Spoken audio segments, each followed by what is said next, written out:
What's going on, guys? It is Screech here, and we are back with more Scrub League. The rules are once again on the screen. You can pause the video and watch it right now, but we are moving into our third game of the tournament right now. Still rocking the standard Cyber Dragon list that we've rocked for the last few games. Standard stuff. Not going to go over it again because we go over it every single video. If you want to take inspiration of it, you can pause the video and do it right now. If you want a slightly more in-depth and need to read the cards out, check out one of the previous episodes. Without further ado, we're going to get into our third round against Nekroz. This is against one of the best players in our store, Tom Lockett. He forces us to go first, and we start with the ultimate sack, the one of Cyberstein. We declare its effect, we pay 5,000 life points, we special summon the last warrior from another planet. We didn't know what he was playing here. Last warrior activates, destroying the Cyberstein, and that is literally game one. So after a phenomenal start to game one, we go into a game two. We actually still did not know what he was playing, as he just full on didn't play any cards and just scooped. So he forces us to go first again, and we start with Big Daddy Core. Core will activate, allowing us to search a cyber spell and trap. Could search a lot of things here. Could search a emergency, get a Nashta, discard the Cyber Dragon, spec the Cyber Dragon back. There's a lot of things you can do with just a singular core, even without the machine do. That is actually the play we go for. Could have gone for the Rev system, but we have no Almirage and way of actually getting core in the grave. So we're going to go ahead and activate the emergency, and allowing us to add the additional cards to our hand.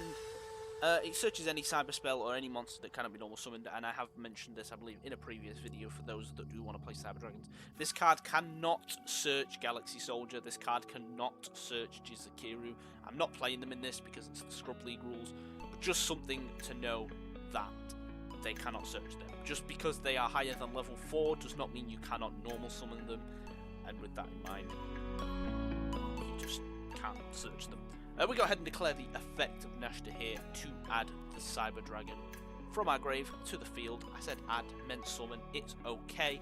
We're looking fine. You know, this hand was a little bit clanky, to be fair. We go ahead and make a nice link 2 here into yugioh. It's okay, it's okay. We got a repair plant we can use, we got a rev system we can use, we got a power bond, we got a lot of follow-up plays, but nothing else really that we can do at this point in time. Passing over to his turn here, nothing on the draw phase, nothing on the standby phase. He goes straight to main phase 1. Still at this point, do not know what he's playing. Tom here is known for more of his control decks, and recently, up until of course the coronavirus started and we got forced to basically play online, he was playing Plunder, so I kind of was expecting Plunder. However, he discards a Nekroz card, and it kind of scared me. Nekroz is a deck I have definitely not played this year. I know we're only in April, and it's certainly a deck I've probably played against and played less than 10 times. Here he discards Bryonic, using its effect to add a Nekroz to hand. He has the Unicorn. So, a little scared. I had to read a lot of the cards, and I played quite slow, which is always frustrating when your opponent is playing slow. Of course, we have all day. There's no time limits on these.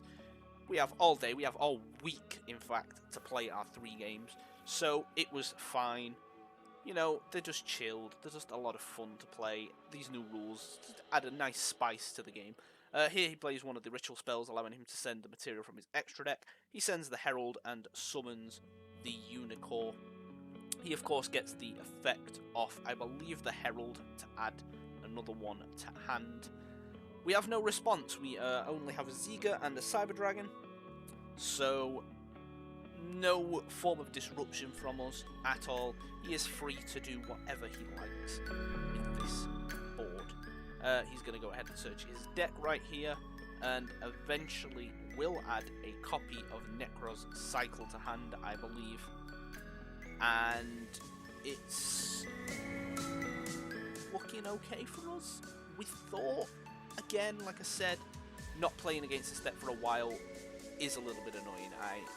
Reading all the cards made the game a lot harder, and that's just the power of well, this tournament, and sort of rogue decks. People don't expect it, they have to read cards, and it just kind of is what it is. From there, he's going to follow up by activating the cycle that he just searched. Cycle allows you to ritual summon from the grave, basically. So he discards the Shuric, using it as the full material, if you'd like, for it, and get the Bryonic from the grave. Then Shuric's effect also activates as well, allowing him to search another. Super consistent, and maybe one day I'm going to have to learn to play these decks, maybe Nekroz. I really want to learn the Mech Knight Orcus deck right now. So he adds another copy of Bryonic off the Shuric that he sent to the grave right there. And now he goes ahead and discards the Pendulum. This is the one, I believe, that is like 6 different decks or something. I'm not too sure. I know there is one, I'm probably completely butchering it, but I think there's like a Shadol Nekroz Zephyr Pendulum card. It might be this one. But he goes ahead and discards it and declares its effect, and once again we have to read.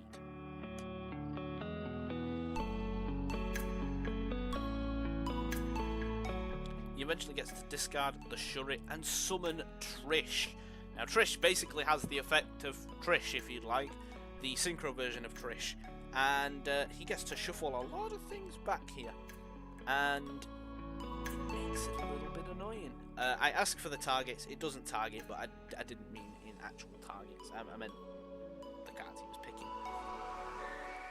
So he chose the core from the graveyard here, and he will choose the copy of